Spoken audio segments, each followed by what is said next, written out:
Karon adlaw sa Huwebes sa ikanapulog usa nga semana sulod sa tuig. Sa ebanghelyo karong adlawa, si Jesus mitudlo sa iyang mga tinun-an sa pag-ampo. Gihatag niya kanila ang atong nahibaluan nga pag-ampo sa Ginoo, ang Amahan namo. Ang pag-ampo sa Ginoo mao ang labing unang pag-ampo sa Kristohanong pagtuo nga giambitan sa tanan nga miangkon kang Hesus nga ilang Ginoo. Usa kini sa unang mga pag-ampo nga nakat-una nato sa atong pagkabata.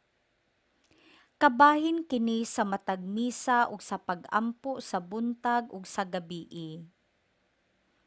Kun ang mga hingkod mangayo nga bunyagan, tagaan sila sa pag-ampo sa Ginoo, isip kabahin sa ilang pagpangandam ug iuli nila kini ug sa publiko litukon nila mga oras sa dili pa ang ilang bunyag.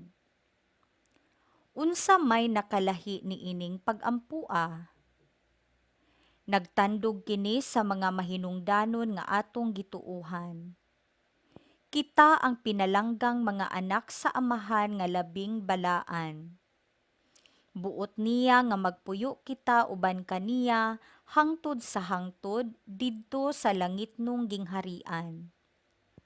Makatabang kita aron moabot ang maong gingharian pinaagi sa pagpahiuyo nato sa atong kinabuhi ngadto sa iyang kabubuton. Kun buhato nato kini, ang Dios mohatag kanato sa tanan nga atong gikinahanglan ug luwason kita niya gikan sa tanang dautan. Ang timaan sa usa ka tinun-an nga maantigo siyang mopasaylo.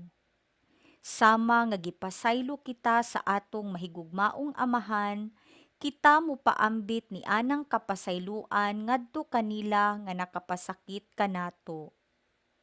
Alang niini, mag-ampo kita. Pamalandong. Matag higayon nga ampuon nako ang amahan namo, ako bang gipamatud-an ang mga pulong niini? Pagbasa gikan sa ikaduhang sulat ni San Pablo ngadto sa taga-Korinto. Gilauman ko nga magpailob kamo kanako bisag buang-buang ako. Pailob intawon kamo. Nangabugho ako alang kaninyo sama gayud sa Dios kay sama man kamo sa putli nga dalaga nga akong gisaarang ipakasal sa usa lamang kalalaki nga mao si Kristo. Nahadlok ako nga masalaag ang inyong hunahuna o biyaan ninyo ang bug-os ug lunsay nga paghigugma kang Kristo sa samang paagi nga si Eva gipasalaag sa lansi sa bitin.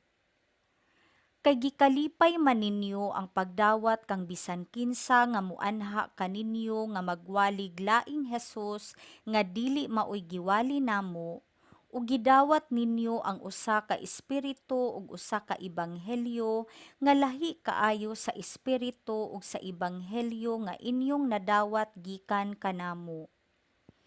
Nagtuo ako nga dili ako ubos bisag diutay sa inyong pinalabing mga apostoles. Tingali dili ako hanas mosulti, apan dili gayud kulang sa kahibalo. Gipatin-aw namo kini kaninyo sa tanang panahon ug sa tanang kahimtang. Wala ako magpasuhol kaninyo sa akong pagwali sa maayong balita sa Dios, kundili nagpaubos ako aron ipataas ko kamo. Nasayop ba ako ni ana? Samtang nag-alagad ako kaninyo, gisuhulan ako sa ubang simbahan. Samarang gikawatan ko sila aron pagtabang kaninyo. Bisan sa akong kawad-on, wala ako mangayo kaninyog hinabang samtang uban ako kaninyo, kay ang mga kaigsuunan nga nanganha gikan sa Macedonia nagdala sa tanan nga akong gikinahanglan. Sama kaniadto ug sa umaabot, dili gayud ako magsamo kaninyo. Nagsaad ako sa ngalan sa kamatuoran ni Kristo nga ania kanako nga walay makapugong sa akong pagpangandak didto sa tibuok Gresya. Nganong gisulti ko man kini? Tungod ba kay wala ako mahigugma kaninyo? Nasayod ang Dios nga gimahal ko gayud kamo. Ang pulong sa Ginoo.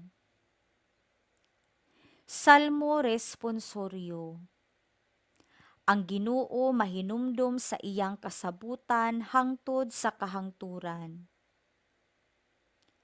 Pasalamatan ko ang Ginoo sa tibuok kong kasing-kasing, diha sa pundok sa mga matarong. Dagko ang mga buhat sa Ginoo, matahom diha sa tanan nilang kaanindot.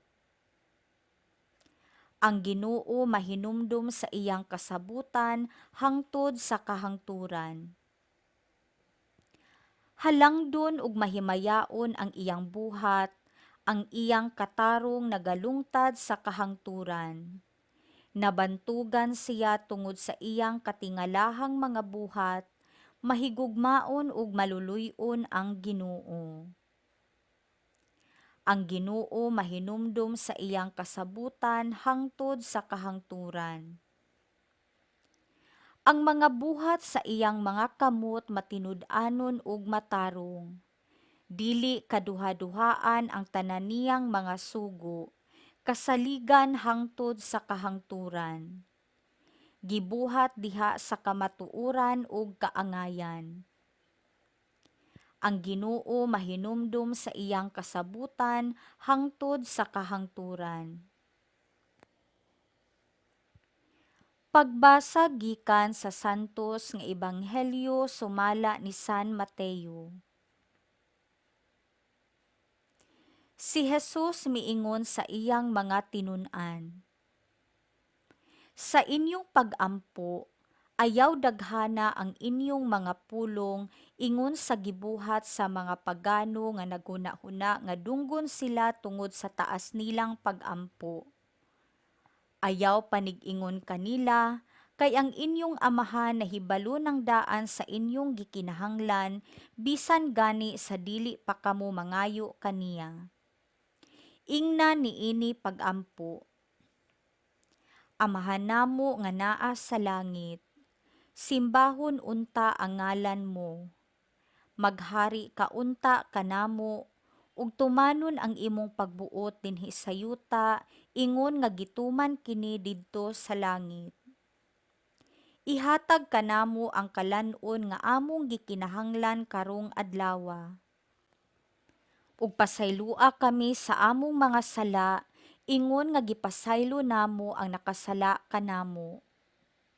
Ayaw kami itugyan sa malisod nga pagsulay. Luwas sa hinuon kami sa dautan.